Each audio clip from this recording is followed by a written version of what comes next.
The one thing that we can do is come together. And that's what they're not expecting. And that's how we're going to win. Good afternoon. The weather in England is so bad right now that to avoid the noise of raindrops on my windscreen, I'm hiding underneath the canopy of my local car wash, which is closed due to the snow. Now, I want to talk about Sadiq Khan and what he said about protesters against the ULEZ expansion. In a recent interview, Sadiq Khan accused protesters with legitimate objections to ULEZ to joining hands with some of those outside who are part of a far-right group. The room erupted as he said this, but he went on to say something along the lines of, let's call a spade a spade.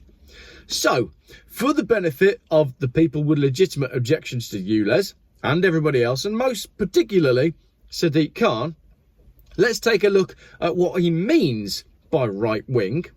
Let's understand what a spade is when you call it a spade. And let's take a little look at where we are politically in the UK right now. Who's right wing? Is it the protesters? Is it Sadiq? Is it the government generally? Or is it the spade? Let's find out. Right-wing politics describes the range of political ideologies that view certain orders and hierarchies as inevitable, natural, normal, or desirable, typically supporting this position based on natural law, economics, authority, property, or tradition. So the right wing is a system of thinking that believes that things just happen naturally and organically.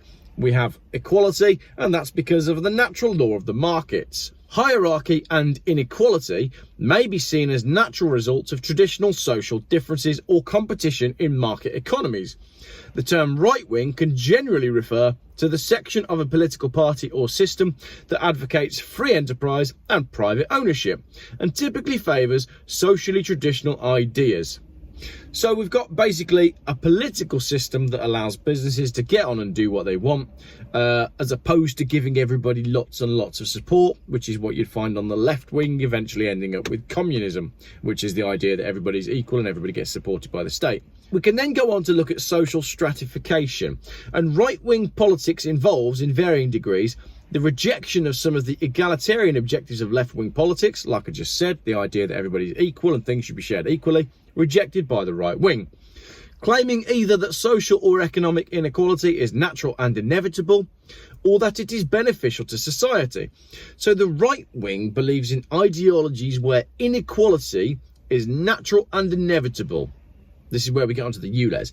The inequality within the ULEZ is in the fact that the rich people will just pay the charge and not have to think about it. The poor people, on the other hand, are impacted in a much larger way. So a left-wing approach to the ULEZ expansion, for example, would be much more fair across the broad spectrum of incomes and different people, where a right-wing approach to ULEZ, which believes that inequality is a natural part of the system, would do exactly what ULEZ is doing right now, i.e. have the poor impacted to a much greater degree than the rich. ULEZ is a right-wing policy. You can see where we're going with this. Stay with me, because we're getting on to a pretty strong ending. British academics Noel O'Sullivan and Roger Eatwell, but he had a good diet, divide the right into 5 types. The reactionary right, the moderate right, the radical right, the extreme right, and the new right. Now, the reactionary right looks toward the past and is aristocratic, religious, and authoritarian. The moderate right is tolerant of change, provided it's gradual change, and accepts some aspects of liberalism, including the rule of law and capitalism, although it sees radical laissez-faire and individualism as harmful to society. So the moderate right sees individualism as harmful to society. We're already seeing, both from the reactionary right and the moderate right, things that are going on in UK government. I know we have a Conservative government and a Labour mayor, but I'm getting onto that at the end. The radical right is a descriptive term which was deployed after World War II, and it was applied to groups and ideologies such as Thatcherism. So there you go, British politics. The extreme right has 4 traits: anti-democracy, ultra-nationalism, racism, and the strong state. The new right consists of liberal conservatives who stress small government, free markets, and individual initiative. But the authors make a distinction between the centre right and the far right. This is where we get on to where we're going. The far right, by contrast, is used to describe those who favour an absolutist government which uses the power of the state to support the dominant ethnic group or religion and criminalise other ethnic groups or religions. Typical examples of leaders from the far right would be Franco from Spain, Mussolini in Italy, Hitler in Germany, and Pinochet in Chile. But we're reading this in 2023, and religion is mostly dead in Britain.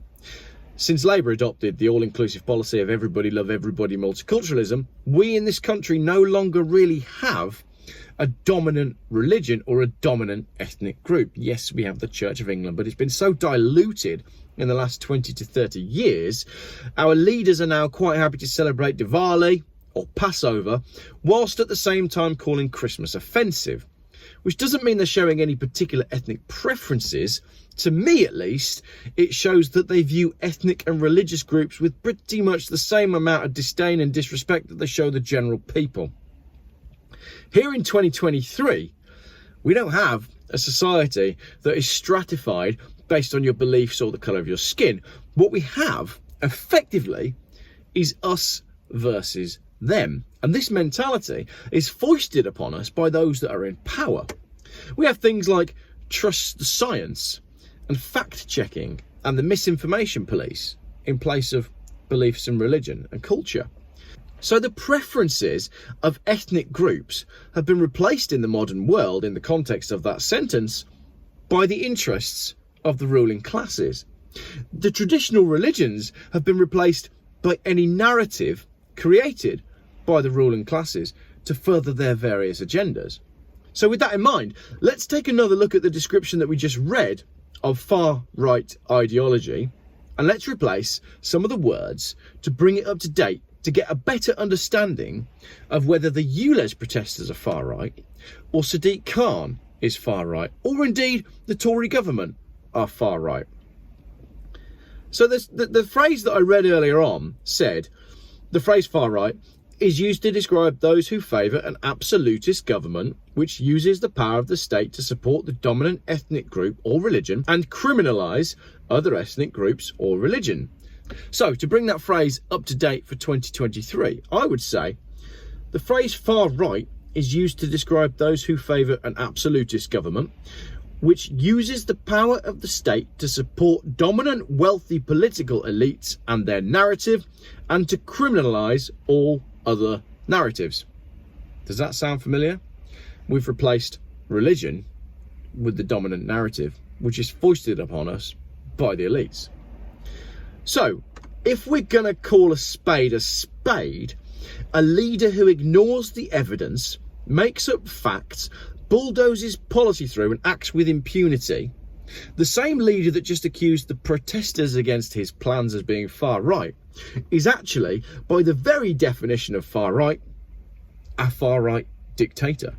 So we've ended up in Britain with this system where instead of it being your religion versus my religion versus this versus that, we're all at the bottom and they're at the top.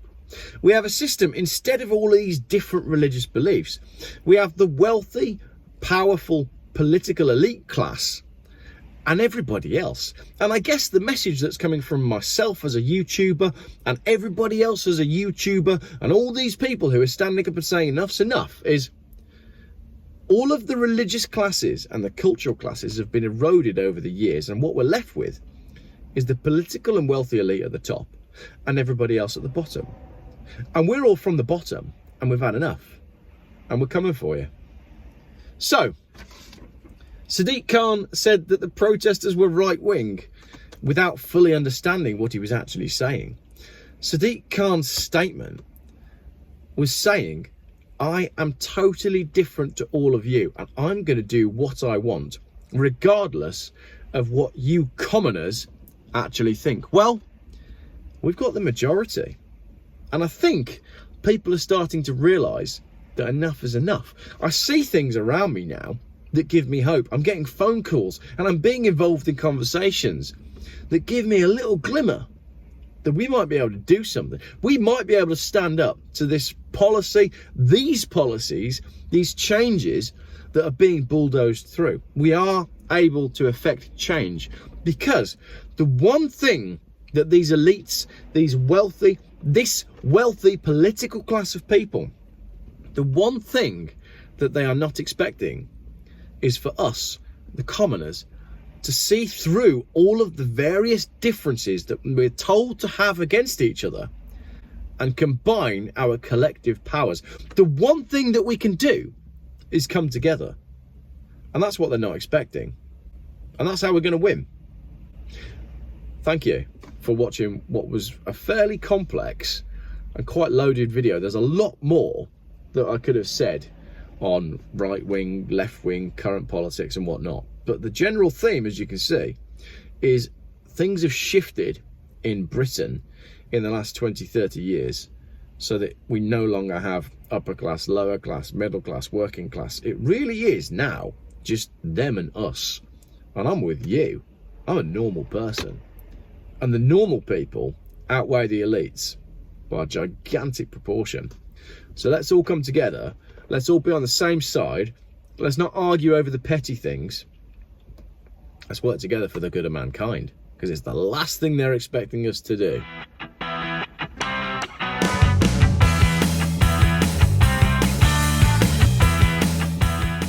Geoff buys cars.